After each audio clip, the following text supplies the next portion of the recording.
কয় হুজুর কাজ তো ভালো করছি, কিন্তু এই এলাকায় কি জীবনে একটা তবলিগ জামাত আসে নাই? এরা কি কোনোদিন ওয়াজ শোনে নাই? কোনোদিন কিছু মক্তবেও যায় নাই? ইমামের কাছেও একটু কলেমা শোনে নাই? আমি বললাম কি হয়েছে কি? কয় হুজুর 3 দিন পর্যন্ত বলাচ্ছি লা ইলাহা ইল্লাল্লাহ মুহাম্মাদুর রাসূলুল্লাহ। সে বুড়োরা কয় লা ইলাহা মুহাম্মাদুর রাসূলুল্লাহ, ইল্লাল্লাহ কয় না। আজকে আসার আগে আমি রাগই হয়েছি এক বুড়োর পর। আমি 3 দিন পর্যন্ত লা ইলাহা ইল্লাল্লাহ মুহাম্মাদুর রাসূলুল্লাহ মুখস্থ করতে পারো না? আবার কও যখন পারেই না দমক দেশে কয় যে হুজুর সব জায়গার কলেমা একরকম না। আমাকে এই বাইরে কলেমা লা ইলাহা মুহাম্মাদুর রাসূলুল্লাহ ইল্লাল্লাহ নাই। আস্তে আস্তে করে যে কয় কি সবার কলেমা লা ইলাহা ইল্লাল্লাহ মুহাম্মাদুর। একটু মস্ক করেন না, লা ইলাহা ইল্লাল্লাহ লা ইলাহা ইল্লাল্লাহ লা ইলাহা ইল্লাল্লাহু মুহাম্মাদুর রাসূলুল্লাহ। একবার কলেমা লা ইলাহা ইল্লাল্লাহ যদি মুহাব্বতের সাথে ঈমানের সাথে পড়েন, আল্লাহর কসম আপনার আমলনামায় 4000 নেকি লেখা হইয়া যায়।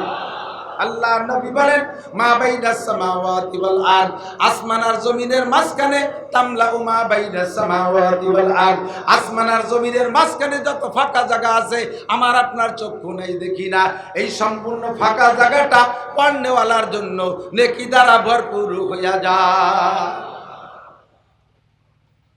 থানভী রহমাতুল্লাহ আলাইহির কলেমা পড়ায় মুসলমান বানাইছে।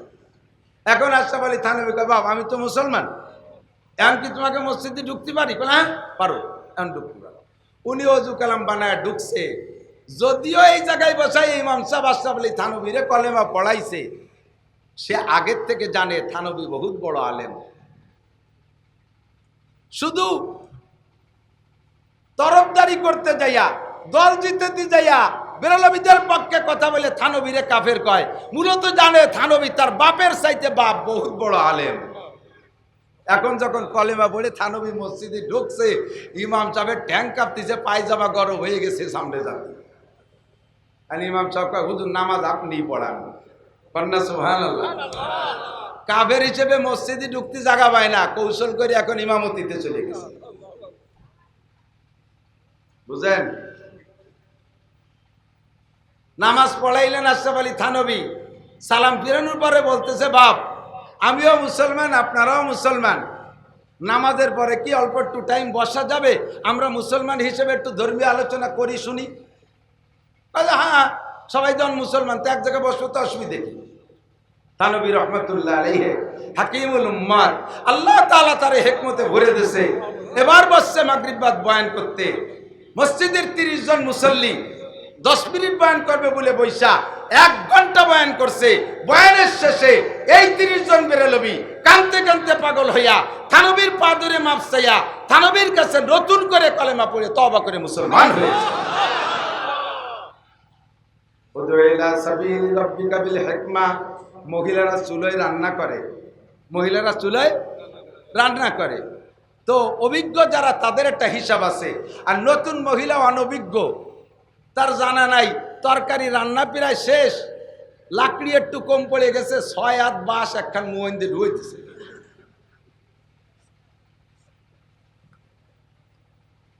এই 6 হাতে বাঁশ যদি পুরো পোড়াইয়ে শেষ করতে হয় তাহলে কোড়ইতে আগুন ধরে যাবে। তরকারি তো পরিমাণ মতো জাল হওয়ার পরে নামায় আনতেই হবে। বাঁশে আগুন ধরে গেছে, তরকারি রান্না শেষ, কড়াই নামাই বেলাইছে। এখন বাঁশের এক মাথা চুলোর ভিতরে আর এক মাথা রান্নাঘরের বেড়ার সাথে বাঁধাই দিয়েছে। ওই অবস্থায় যদি রেখে চলে আসে তাহলে ভাত খাওয়ার আগে রান্নাঘর খাওয়া যাবে না, ঘর বাড়ি সব পড়বে। সিস্টেম কি? আগুন নিবেইতে হবে। বলেন আগুন, ভালো করে মনে রাখবেন আগুন। উলামায়ে কিরাম বিশেষ করে লক্ষ্য রাখবেন কথা, আগুন নিবেইতে হবে। এই আগুন নিবেনের 2টা সিস্টেম। একটা হলো কড়াই সরাইয়া বালতি ভরে চুলোর মধ্যে পানি মেরে দিলে আগুন নিভে যায়। মোহন কয় না, মোহন জানদের লাকড়ি দেয়, মোহন কয় তো নাকি, আমাদের দিকে মোহন কয়। এই চুলার মুখ, ওখান দিয়ে বাঁশ ঢুকানো রয়েছে, বাঁশের মাথায় আগুন, চুলার ভিতর দিয়ে উপর দিয়ে যদি বালতি ভরে পানি ঢেলে দেয়, তখন নগদ জ্বলন্ত আগুনের ভিতরে বালতি মেরে পানি দিলে দেখবেন সাইডে আগুন যে ধুমোয় দিয়ে বুগলা মেরে ওঠে। ওই বরাবর যদি পানি ডালালার মুখ পড়ে, তাহলে ওর মুখ পুড়িয়ে যাবে না? জলসা ধরিয়ে যাবে না? আগুন নেবে, অ্যাক্সিডেন্ট হওয়ার ভয় থাকে। যদি অ্যাক্সিডেন্ট নাও হয়, তাৎক্ষণিক আগুন নিভবে। উনি মনে করছে আগুন নিভে গেছে, চলে গেছে ঘরে, ভিতরে তো আগুন রয়ে গেছে। আস্তে আস্তে আস্তে আস্তে খাইতে খাইতে আবার পানি শুকানোর পরে সেই আগুন জ্বলে উঠছে, বাঁশের মুখে আগুন লেগে গেছে। ওই আগুন বাইতে ভাইয়ে রান্নাঘরে যাইয়া ধরে গেছে। উনি তো ঘরে যাইয়া খাইয়ে দেয়, টেলিভিশনের সামনে শীত হয়ে দেখতে দেখতে, স্টার জলসা দেখতে দেখতে ঘুমিয়ে গেছে। এবার উনার ঘরেও যখন আগুন লেগে গেছে, তারপরে বেরোয় দেখেছে সর্বনাশ করছে, পুরো বাড়ি পুড়িয়ে গেছে। ওরা সম্ভাবনা আছে না নাই? এই সম্ভাবনার থেকে, এই বিপদ থেকে বাঁচতে হলে আগুনটা ওভাবে না নিবেইয়া সহজ পদ্ধতি আগুন নিবেন। পানি পুনি ডালা লাগবে না, মুহনিতে বাঁশ খান বের করে আর এক জায়গায় সরাইতো। ঠিক কি ঠিক না? আমরা উলামায়ে কেরাম আপনাদেরকে মাঠে পাইলে দেখতেছি আগুন জ্বলতেছে, সুদের আগুন, ঘুষের আগুন, চুরির আগুন, ডাকাতি, লুচ্চমি, বদমাশি, আইটিল, মিথ্যা সাক্ষী, তাড়ি, হিরোইন, ভাং, গাঁজা, ফেন্সিডিল, দালাই মতে খাড়াই খায়, আইটিতে পায়খানা করে, দুনিয়ার যত আকাম, এত আগুন জ্বলতেছে। এই আগুনের ভিতরে রাজনীতি আমার পক্ষে না। এই আগুনের উপরে যদি মাইক পাইয়া বালতি ধরে ঢালিয়ে দেয়, তাহলে বুলগাবে আগুন উঠবে, আমারও বুক পড়বে, ভিতরে আগুন থাইকেই যাবে। আইদার কাল যেদিনে হোক আবার ওই আগুন খাইতে খাইতে পুরো দেশকে জ্বালাইয়া সরকার করে দেবে। সিস্টেম করো, মোহনীর থেকে বাস বের করে দেবে। সমাজে দুর্নীতি বাস কারা? মাঝে মাঝে ওয়াজে গেলে আমার পুলিশ ভাইরা আসে, প্রশাসনিক ভাইরা আসে, আইসা আমার কানে কানে কয়, হুজুর একটু এবা গাজা রস করে। এরপরে মাঝে মাঝে রাস্তাঘাটে দেখালি কয়, হুজুর আপনাদের মাদ্রাসার ছেলেদেরকে একটু নিশার থেকে সরে থাকার জন্য, দূরে থাকার জন্য বললেন। আমি বললাম, স্যার আমার ছেলেরাও জানেই না, আর আমি যাদেরকে নিয়ে বসছি এদের ভিতরে আবাগাজা খানেওয়ালা থাকতে পারে। এই জায়গার ওয়াজে কাজ হবে না। সিস্টেম তৈরি করেন। এবা খাওয়া ভালো না, গাঁজা খাওয়া ভালো না, ফেন্সিডিল খাওয়া ভালো না, মুরব্বীদের সাথে কথায় কথায় গালাগালি করে, বেয়াদবি করে, পরের মেয়েকে টিজিং করে বের করে নিয়ে যায়, দর্শন করে, অপহরণ করে, পরের মাথায় বাড়ি মারে, রিভলভার পিস্তল নিয়ে ঘোরে, বাপের ঘাড়ের উপরে রামদা দইরা এই গাজার টাকা এবার টাকা চেয়ে নেয়। এ জাতীয় যুবক সমাজে আছে না নাই? এ সমাজে ওয়াজের মাঠে দাঁড়াইয়া বালতি ভরে পানি ঢেলে দিলি কাজ হবে না। নিচের থেকে চলা সরাই ফেলতে হবে, বাস বের করে ফেলতে হবে। সিস্টেমে আছেন যাদেরকে বলেন সত্য কথা, আমি চ্যালেঞ্জ করে বলি, আল্লাহর রহমতে আমার মাদ্রাসায়, আমাদের কওমি মাদ্রাসায় কোনো একটা মাদ্রাসার ছেলেরা চুরি করে না, পরের ঘরের সিংকাটে চুরি করে না, পরের ঘরের মুরগি চুরিয়ে খায় না, কপ ধরিয়ে নিয়ে খাইয়ে এরপরে ঘর ধরিয়ে নিয়ে ঘরে আগুন ধরাই দেয় না, পরের গাছের নারকেল চুরিয়ে খায় না, খেজুরের রস চুরিয়ে রেখে ঢিলের মধ্যে মুইতে থই না। এই আকাম কুকা আল্লাহর রহমতে আমার বুলাপান করে না। এ কর্নেওয়ালা একদল আছে না নাই? কতক্ষণ আছে? আছে না? আমি যশোর গেছি ওয়াজ করতে, জায়গার নামে খাজুরা, জম্মের আন্দাজের খেজুর গাছ, রাস্তার পাশ দিয়ে খেজুর গাছ আর খেজুর গাছ। গাছি একজন আইসে, আমি ওয়াজে যার আগে আমার কানে কানে কয়, হুজুর একটু এই রস চুরিয়ে রেখা রসটা একটু করে দি। আমি বললাম যে কেউ করলো না, আপনি এখন কে? কয় হুজুর আমি গাছি। কি হয়েছে? 100 গাছ কাটি প্রত্যেক দিন, প্রায় রাত্রি 4-5টার রস চুরি রেখেই লাগে। আমি বললাম 5টা খায় না? 5টা খায়। এই যে এই পাশে 5টা গাছের রস ভালো হয়, ওই 5টাই খায়। আমি বললাম তো 100তে তো 2.5 জাকাতে ওরাই পায়, 2.5% জাকাত। কয় যে জাকাতটা আমার বাড়ি এসে সকালে নিলি তো দেয়, রাত্রি খায় যে। আমি তো ও পোলাপানে খাবি, ও কিছু মনে করেন না। কয় যে হুজুর আপনিও চোরের দলে। আমি বললাম যে এই চোর গেতে এবার ঠেয়াতে পারবো না, তা খালি ওয়াজের মাঠে কয়ে লাভ কি? আচ্ছা ঠিক আছে, খাই খাক চুরিয়ে রে খাই খাক, একটা কথা কেন, এই রস খাইয়ে পরে আমার ঢিলের মধ্যে মুতিয়ে থই, এই ঢিলে যেন নষ্ট না হয়। আমি এইটা বলতে পারবো, এইটা বলতে পারবো। আমার তালবে আলিম গাছের রস চুরিয়ে খায় না, পরের গাছের আগ চুরিয়ে করে খায় না, ইফটিজিং করে না, পরের মেয়ের গায়ে অ্যাসিড মারে না, টোন মারে না, মন মারে না, রাস্তা মারে না, খাল মারে না, বিজিএফ কাট মারে না, পঙ্গু ভাতা মারে না, হাটাদারিওয়ালারা মারে না, পটিওয়ালারা মারে না, গড়ডাঙ্গাওয়ালারা মারে না, কাজুলি কুরবালাওয়ালারা মারে না, ভবানীপুরওয়ালারা মারে না, দেওবান্দারারা মারে না, নিউটাউন করাচি পাকিস্তানের ওলামায়ে কেরাম মারে না। আল্লাহর রহমতে এই জাতীয় দুর্নীতিরা করে না। করে না কারণ কি? এই মাদ্রাসাগুলো থেকে, ভিতর থেকে, চুলার মুখ থেকে আল্লাহর রহমতে আমরা সেই ধরানো আগুন ধরানো বাস পিছন থেকে বের করে ফেলাইছি। আপনি বের করেন, আর বের করবেন কি দিয়ে সেটাও আপনাকে শিখতে হবে, মানতে হলে জানতে হবে। আল্লাহর কোরআনের বরকত, জোরে বলেন কিসের বরকত? কিসের বরকত? কোরআনের বরকত। আমি পরামর্শ দেই, এটা গোপালগঞ্জ, এটা টুঙ্গিপাড়া, এটা কুড়ালিপাড়া, বাংলাদেশের অগ্রনায়ক, বাংলাদেশের কি বলা হয় অধিপতি, বাংলাদেশের প্রধানমন্ত্রী জননেত্রী শেখ হাসিনার সিট। আজকে এই জায়গা কারেন্ট নাই, আমার ভয় হচ্ছে যে আগামী শুক্রবারের মধ্যে কিয়ামত না হয়। কুটালিপাড়া টুঙ্গিপাড়া কারেন্ট না থাকে, এটা কিয়ামতের আলামত। তবে আজকের এইটা ইউটিউবে চলে যাবে, সারা পৃথিবীতে প্রধানমন্ত্রী বা গোপালগঞ্জের শাসনের নামে যে বদনাম, এটা খানিকটা বুঝবে যে খালি লোডশেডিং অন্য জেলায় হয় না, প্রধানমন্ত্রীর জেলায়ও হয়। কথা বলেন না কেন? লোডশেডিং এর ভাগ প্রধানমন্ত্রীও নেয়, সব জায়গায় ছড়াই পড়বে। ইউটিউবালারা জানাই দিও কুটালিপাড়া আজকে লোডশেডিং। তো এই জায়গায় বসে ওয়াজ করতে মজা, পৌঁছে যায় যেন নেত্রীর কাছে। নেত্রী নামাজি, শুনেছি আমি দেখি নাই, অবশ্যই নামাজি। নেত্রী কোরআন পড়নেওয়ালা, পড়তে দেখি নাই, বিশ্বস্ত সূত্রে শুনেছি, বিশ্বাস করি তেলাওয়াত করে। কমপক্ষে মেয়ে নেত্রী একজন মুসলমান, একজন মুসলমানের সন্তান। কথা বলেন ঠিক না?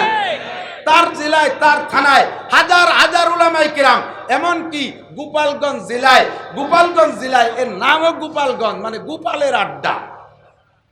1/3 খালি গোপাল, 3 ভাগের 1 ভাগ ভোটার গোপাল, হিন্দু ভাইরা। এই জেলায় যে পরিমাণ কওমি পূর্ণাঙ্গ মাদ্রাসা, বাংলাদেশের লোকাল জেলা এক ঢাকা শহর ছাড়া সারা বাংলাদেশ আমি ঘুরেছি, এক জেলায় এত দাওরা মাদ্রাসা বাংলাদেশের কোনো জেলায় না। এই জেলার থেকে আল্লাহর রহমতে যে পরিমাণ উলামায়ে কেরাম প্রোটেকশন দিচ্ছে, আমি সেই জায়গায় বসে জননেত্রীর কাছে প্রস্তাব পাঠাইতে চাই, আপনারা একমত থাকবেন বলে বিশ্বাস। কয়েকটা প্রস্তাব। 1 নম্বরে প্রাইমারি ক্লাস 1 থেকে নিয়ে আলিফবা শুরু করে দিয়া, ক্লাস 1 থেকে নিয়ে আলিফবা শুরু করে দিয়া ক্লাস 5 পর্যন্ত বিশুদ্ধ করে, সুন্দর করে এই প্রাইমারি ছেলে মেয়েদেরকে শুদ্ধ করে কোরআন শিক্ষার ব্যবস্থা স্কুল পর্যায়ে করা হোক। একমত। শিক্ষার পর কোনো খারাপ প্রভাব পড়বে নাকি ভালো প্রভাব পড়বে? কোরআন শিক্ষার পক্ষে হাই স্কুল সেক্টরে যাইয়া কোরআনকে একটু একটু করে তরজমা পড়ানোর ব্যবস্থা করা হোক। কলেজ সেক্টরে যাইয়া কোরআনের তাফসীরের ব্যবস্থা করা হোক। মাশাআল্লাহ, হাত নামান। আমি চ্যালেঞ্জ করে বলতে পারি, আমি মাওলানা নাসির মায়ের পেট থেকে মাওলানা হয়ে জন্ম নেই। আমি মাওলানা নাসির মায়ের পেট থেকে বক্তা হয়ে জন্ম নেই। আমার পিসাব হুজুর মায়ের পেট থেকে পীর হয়ে জন্ম নেই। সদর সাহেব মায়ের পেট থেকে সদর হয়ে জন্ম নেই। দুনিয়ায় আসার পরে আল্লাহর রহমতে কোরআনের ছোঁয়া লাগার কারণে আমি মাওলানা নাসির মাওলানা হয়েছি, আমি বক্তা হয়েছি, আমি আন্তর্জাতিক খ্যাতি সম্পন্ন হয়েছি। আমিও যদি আলেম না হইতাম, আমিও যদি কোরআন না শিখতাম, সাধারণ পাবলিক থাকতাম, আমার এলাকার সাধারণ পাবলিকে যত যা অন্যায় করে আমিও কম বেশ তার সাথে ভাগী হতাম, ঠিক না? সেখান থেকে উঠে আসতে সুযোগ পেয়েছি একমাত্র কোরআনের ওসিলায়। কিসের ওসিলায়? আল্লাহর কোরআন হলো পরশ পাথর। আমি বলে থাকি কোরআন কি? একটু বলেন কোরআন কি? নিকল করে হেরা সে সোয়ে কো মে আয়া, निकल कर हरा से सोए को में आया और अपने साथ किमिया ले आया। আমার নবী গারে হেরা থেকে 40 দিন চিল্লাকাশি কইরা 40তম দিন একটা কিমিয়া, একটা পরশ পাথর নিয়ে চলে আসে। এই দুনিয়ার যে নামদারি পরশ পাথর আছে এর যোগ্যতা সম্পর্কে শুনেছি। লোহার সাথে পরশ পাথর ছোঁয়াইলে লোহা স্বর্ণ হয়ে যায়, সাধারণ পাথরের সাথে পরশ পাথর ছোঁয়াইলে সাধারণ পাথর স্বর্ণ হয়ে যায়। আর আমার নবী যে পরশ পাথর মতো নিয়ে আসে, এইটা যার সাথে শোয়ায় সেইটা সোনার চাইতে দামি হইয়া যায়।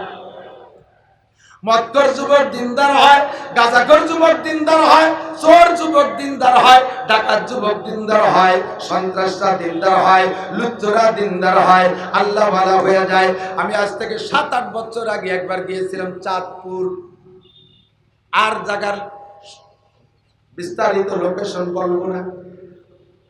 গিয়েছি টাঙ্গাইল থেকে মোটরসাইকেল চালাই, প্রচন্ড শীত। শীতের মধ্যে আমার ড্রাইভার হলো ওই ওয়াজের মধ্যে মাঝে মাঝে বলি না, এক দারোগা সাহেব, উনি কয় আমি সাইকুল হাদিস। ওয়াজে নিয়ে গেছি সাতক্ষীরা, যার পরে নামে বসছি, লোকজন এসে উনারে দেখে মানায় টানায়, খুব এত বড় দাড়ি, লাল মেহেদিওয়ালা, জামা জুব্ব পরা, পাগড়ি টাগড়ি আছে। আমি তো এরকম সিমড়া সিমড়া ভাবে যাই।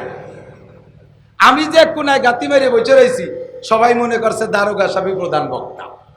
আইসে ঘিরে ঘিরে বইছে, খাবার দাবার সব উনারে দিচ্ছে, নাস্তা পানি উনারই খাওয়াচ্ছে। আমার একটু দেয় বা কোনো সময় দেয়ও না, ভুলিয়ে যায়। উনি আমার সামনে লজ্জা পায়, তারপরে কথা কয় না। আমি ইশারা দিছি কথা কইেন না, সেটাই নেন। পরিচয় দিলে আর খাবার পাবেন না, আগে যা খাই। তো লাস্ট টাইম দারোগা সাহেব জিজ্ঞেস করছে, হুজুর আপনি কোথায় কি করেন? কয় যে আমি বুখারী শরীফ পড়াই, আমি সাইকুল হাদিস। ডাকাইতে এবার তো ধরা খাইছে। কয় ফারেক কোন জায়গা? কয় শরীয়তপুর পুলিশ লাইন। মৌলানা পাস করার ফারেক পায়। কয় ফারেক কোন জায়গা? কয় শরীয়তপুর পুলিশ লাইনের থেকে।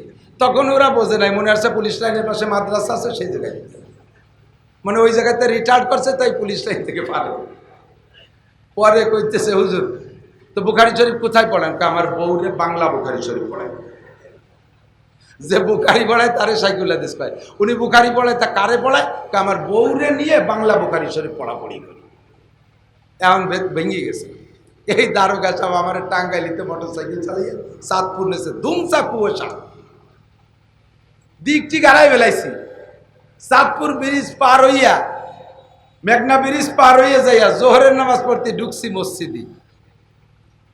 তো মসজিদে যাইয়া জামাত হয়ে গেছে, যার যার পড়তেছি। তা দারোগা সাহেব মসজিদের মধ্যে যাইয়া উত্তর দিক নামাজ পড়তেছে। নামাজের পরে আমি বললাম, মুজিবুর ভাই কোন দিক নামাজ পড়লেন? এই যে কাতার কোন দিক দিয়ে, আপনি কোন দিক পড়ছেন?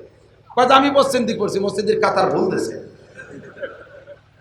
স্থানীয়রা কাতার ভুল দিয়েছে, উনি ঠিক পড়ছে। আবার বড় কেন বড়ই না, আমি পশ্চিম দিক পড়ছি, এরা মসজিদ ভুল বানাইছে।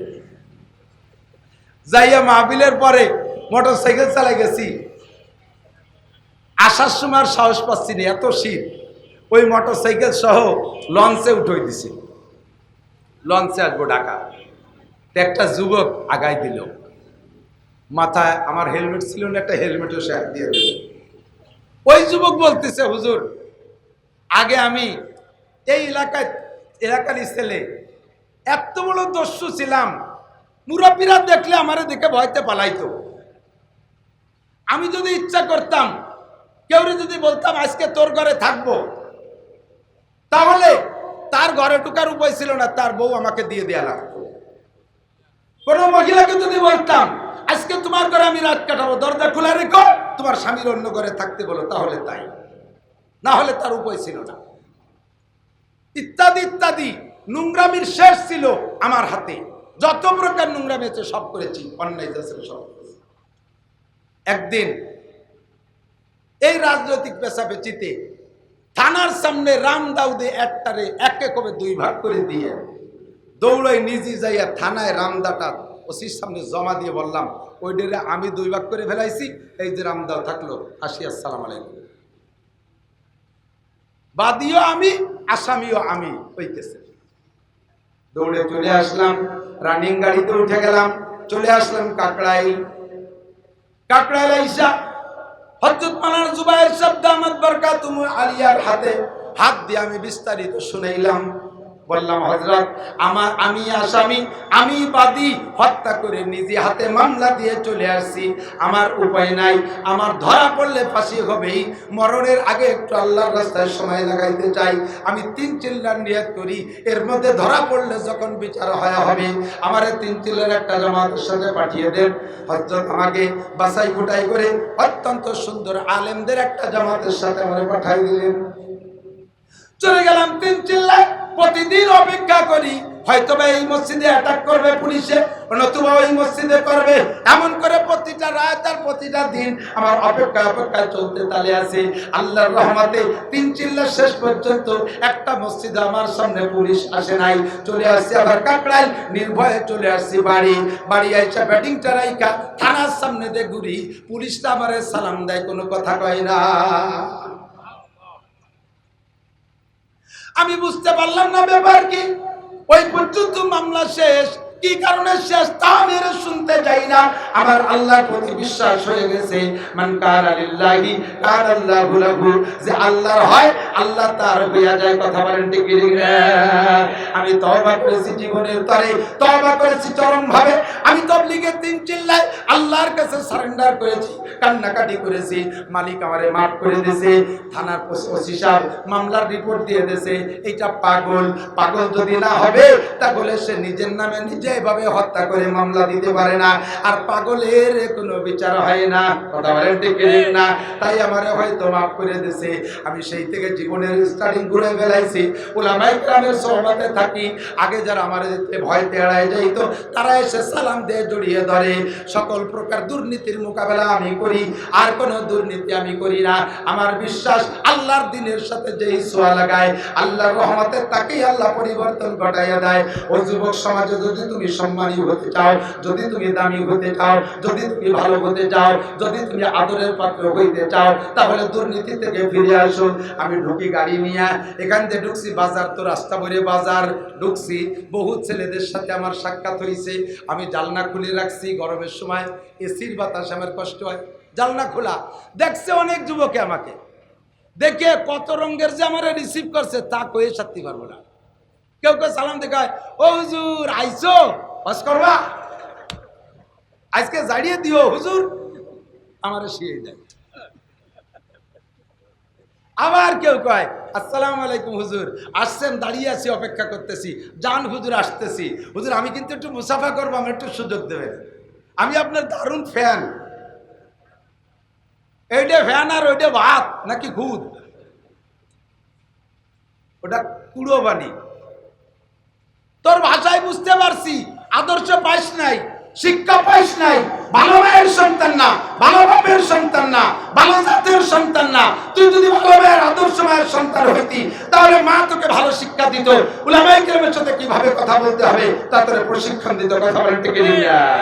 মা ভালো তো সন্তান ভালো, মা খারাপ তো সন্তান খারাপ। বাপরা বিভিন্ন দিকে দৌড়াদৌড়ি করে, বাপরা 12 তালের হয়ে থাকে, কিন্তু সন্তানের আদর্শ শিক্ষার কারখানা মা।